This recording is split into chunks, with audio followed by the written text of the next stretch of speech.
So my name's Amber. I'm a senior at Western, and I live at the Paddock. My first year on campus, I heard about the Paddock through friends who were upperclassmen. I'd been here a couple times for social gatherings, and I thought it was really nice. We decided to live here ultimately because they have security, which is really nice. The security is out every night. They check to make sure that the people coming in are people that live here or people that know people that are living here, which was just a really big thing because safety is always a big concern of college students. I would say the Paddock is a little bit more on the expensive side compared to other apartment complexes for student living. It is a little bit further out there, but our rent does include a lot of stuff like Wi-Fi and maintenance and cable and all of that, so it's worth it, but it is definitely on the more expensive side. The cost of housing doesn't usually affect my ability for academics or my focus. It does get frustrating sometimes, especially in the winter, because our rent price does go up for the furnace. So it does get a little frustrating in the winter. You know, you can't really enjoy as many things because you're so focused on the rent, but it's not anything terrible. I would recommend the Paddock to another student. The Paddock has a lot of really good resources for students. They have like an office and basketball courts, and so it builds a good community, and a lot of students live here. My name is Camille Shepard, and I work at Jacobson Management Company. My name is Paula Hobson, and I am the residential property manager at Jacobson Management Company. I've been with Jacobson for 3 years, and I've been in the business for over 20.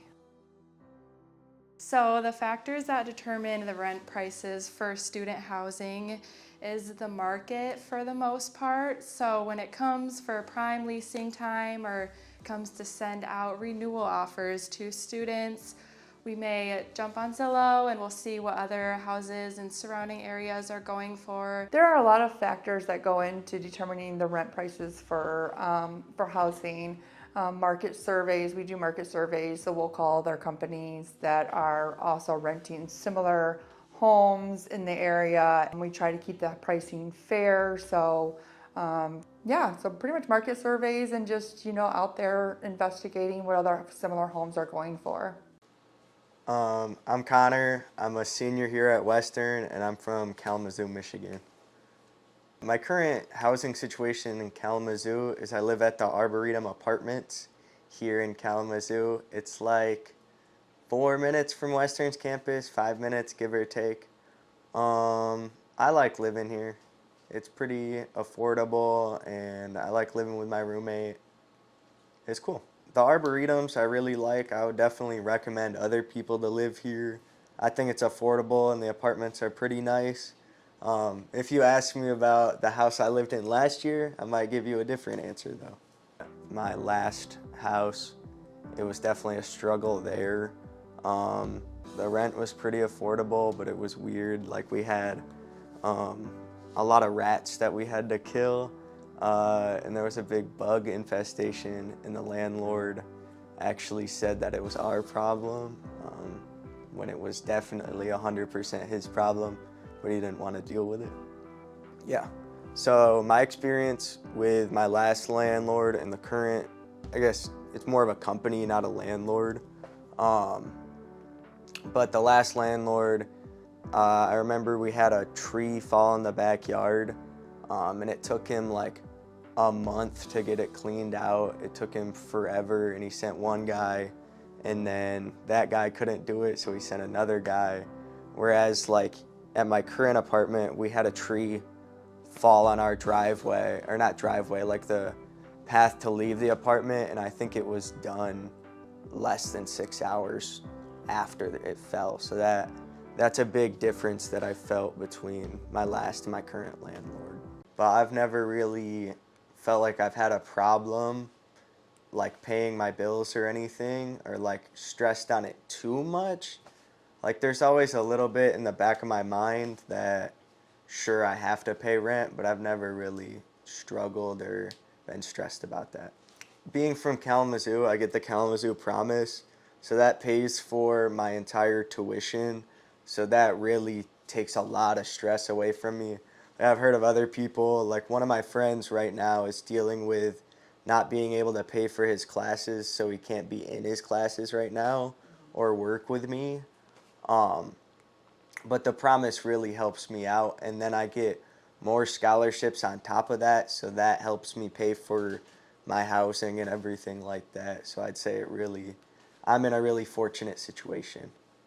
I guess just going to Kalamazoo Public Schools, like, they instill with you that you have to graduate from Kalamazoo Public Schools. Because if you don't graduate from there, you don't get the Kalamazoo Promise. And with that, you can go any school in Michigan, which is pretty nice.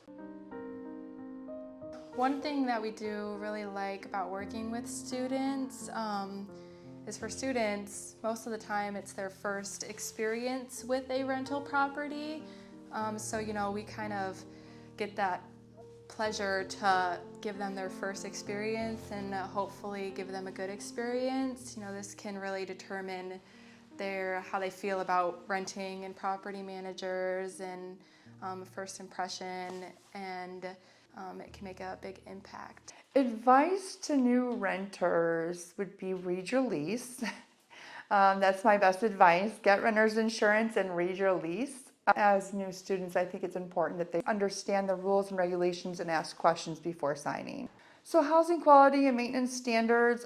In the city of Kalamazoo, we have rental certifications, so we abide by all those laws and we keep up to our certifications. We're very proud of not having any of those things lapse and being on top of getting the inspections done, the corrections the city's asking us to do. We're big into communication with our residents, so we offer lots of ways for them to communicate with us when they do have an issue, through the online portal, phone, email, and then response time. So if it's an emergency situation, we will get that taken care of. We also have a 24-hour emergency cell phone that they can get a hold of us at, and text that will go out in the middle of the night if there's blood, flood, fire. And then we also want to communicate and acknowledge their work orders, let them know that we got it and that we've got it scheduled for X date coming up.